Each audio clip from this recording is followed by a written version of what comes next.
Hello and welcome to another edition of Chiodini's Kitchen, video game recipes made real. This week we're tackling another one of our most requested recipes, and no, it's not a sweet roll. We're making lava cookies from Pokémon. I do not look good in hats. Okay, so lava cookies from Pokémon. They're an in-game item that was introduced in Generation 3 and they look like this.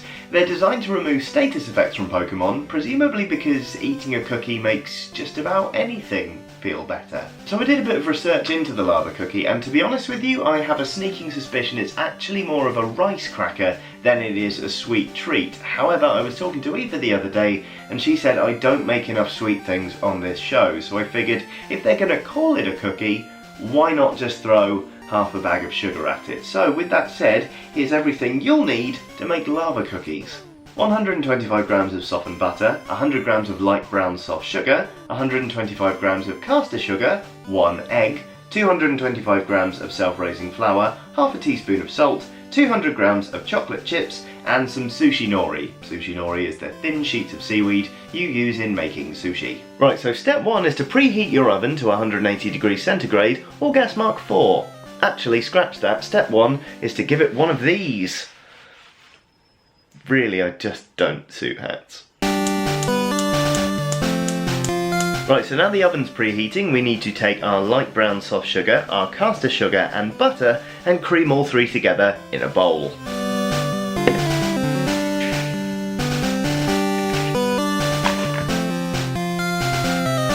Now, long-term series fans may remember the last time I had to do this, I didn't own a whisk. Well, I still don't. It's forking time.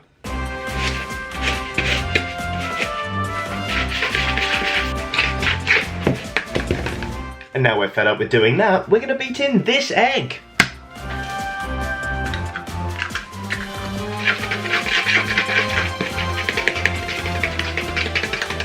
So the next step is to take 200 grams of chocolate chips and add them into the bowl, and if you're anything like me, you weren't actually able to find chocolate chips, but never mind, you can make chocolate chips by taking ordinary chocolate and beating the hell out of it.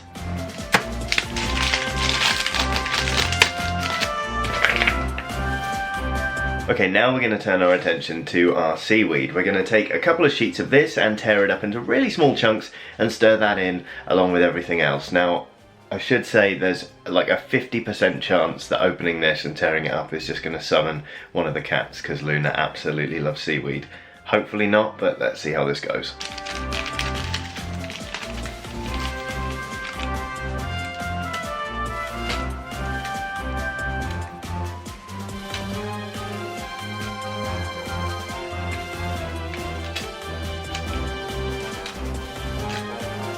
Amazingly, we got away with that. Anyway, at this point I would normally say add half a teaspoon of salt to your mix, but because the seaweed I just used was pre-salted, and I didn't know about that before I threw it in, I'm going to skip it, personally.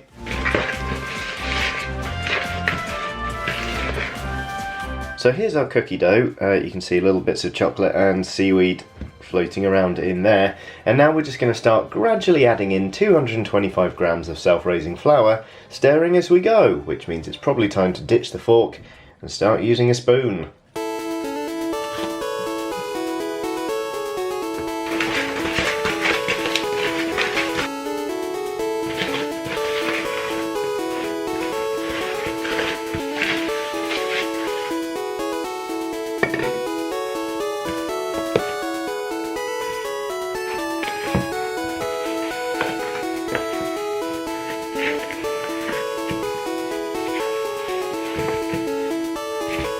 Alright, so here's our cookie dough. I had to get my hands involved at the end there because the spoon wasn't really cutting it and my shoulder was about to pop out, but it looks okay, I think.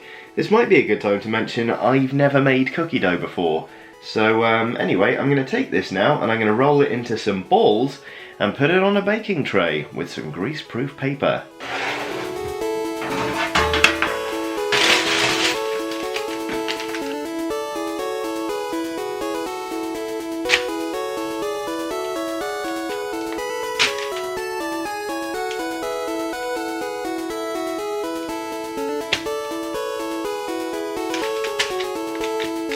Alright, so we've got 12 cookies all together. I made them into balls because a lot of the recipes I looked at online before prepping for this episode said to do that.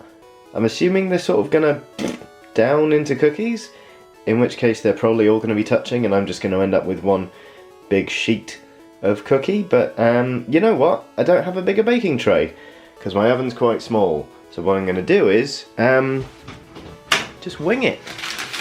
Just gonna take these and stick them. Oh god, go in. Oh god, stick them. I'm gonna rethink this.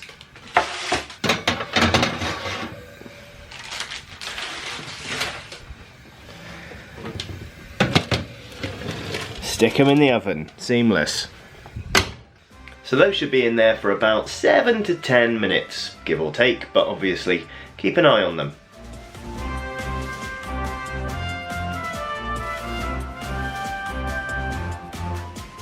Alright, let's see what we got. Whoa! Hello. Yeah, you know that bit where I hypothesised that I might just end up with a tray of endlessly touching cookies? Turns out that's what we've got. These things also feel really weirdly fluid, gooey.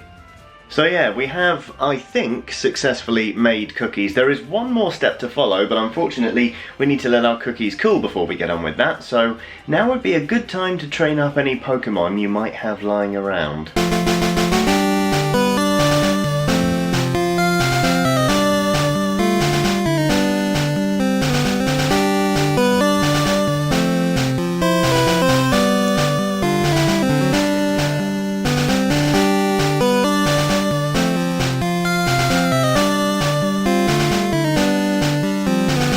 Okay, so our cookies have cooled down quite nicely now, so it's time to just finally decorate them, and then we get to try one. So what I've got here, I've taken the rest of that packet of seaweed I had earlier, and I've cut them into thin strips, because the idea is they're supposed to lay sort of like that on half of the cookie, and wrap round the underside.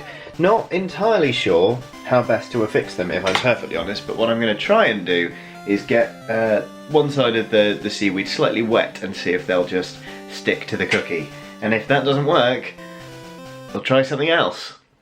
Alright, bowl of water.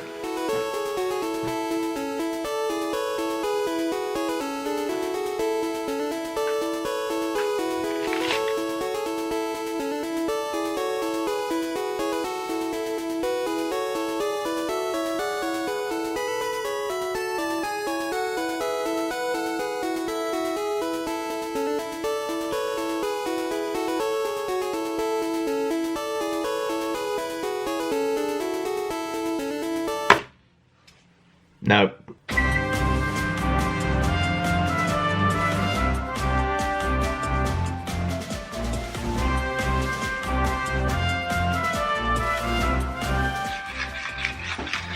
Alright, this'll work.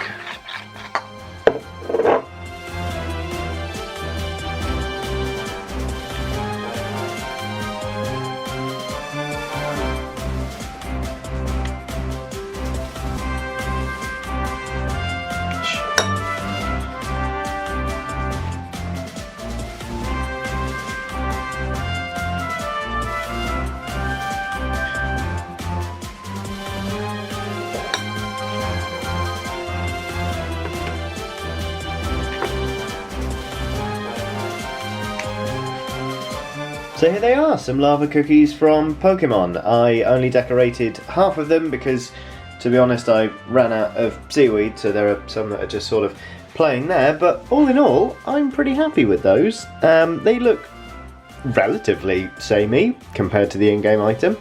Of course, the real question is, how do they taste? Alright, so a lava cookie from Pokémon, let's give it a go.